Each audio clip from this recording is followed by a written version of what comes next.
is this really it? Is this really what life is all about? It's supposed to be this difficult? It's supposed to be so annoying?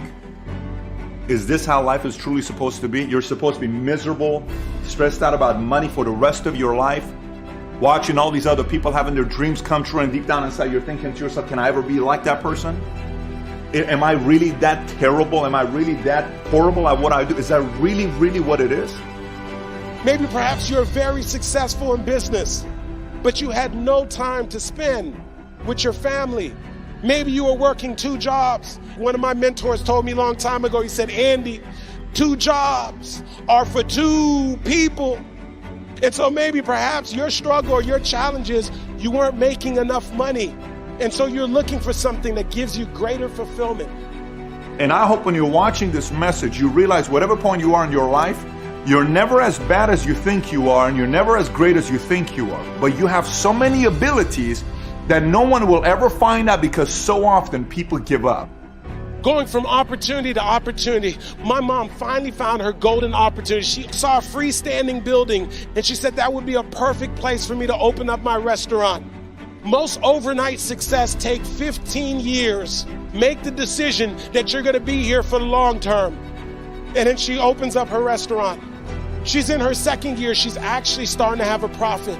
And one Saturday, she's at home, and out of nowhere, she gets a knock on the door. The gentleman on the other end, he hands my mom these legal documents. And then she realizes that the property is going to foreclosure. And so she picks up the phone and she calls them up. Hello? Yes, I received the papers in the mail. It says that the property is going to foreclosure. Every month, I pay the landlord on time. I don't understand why the property is going to foreclosure. Even though you've been paying the landlord money every single month on time, the landlord has a mortgage. Because of that, the bank has the right to foreclose. And so my mom asked her, maybe I can go to the foreclosure sale? I will pay them the rent. Please, do you think that they will let me stay? She said, ma'am, it's not even worth you showing up. So my mom was devastated. I got all my life savings into this property. I know that sometimes you don't just have to listen to what people tell you.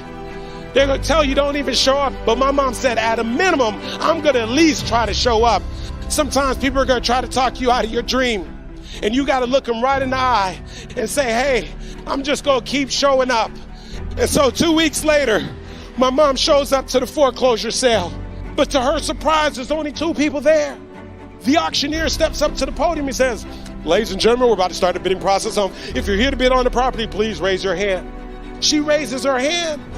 My mom, who had no intentions on bidding on the property, my mom decided to take an act of faith and raise her hand. Martin Luther King said that faith is taking the first step, even when you can't see the entire staircase.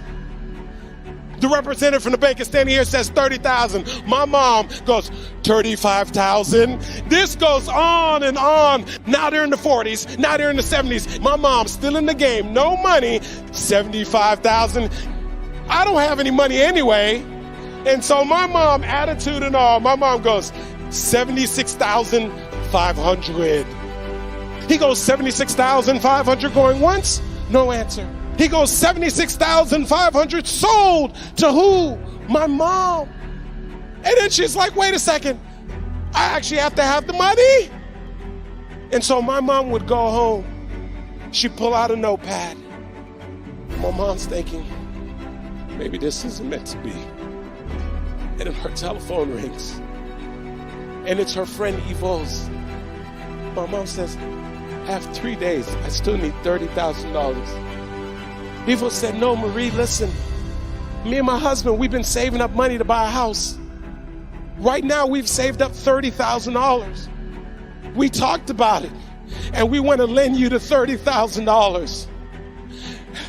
And so my mom said, thank you. She would get back in the car, drive up to Palm Beach.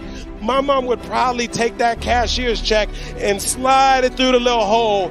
My mom went from being the tenant to being the landlord because she was willing to show up.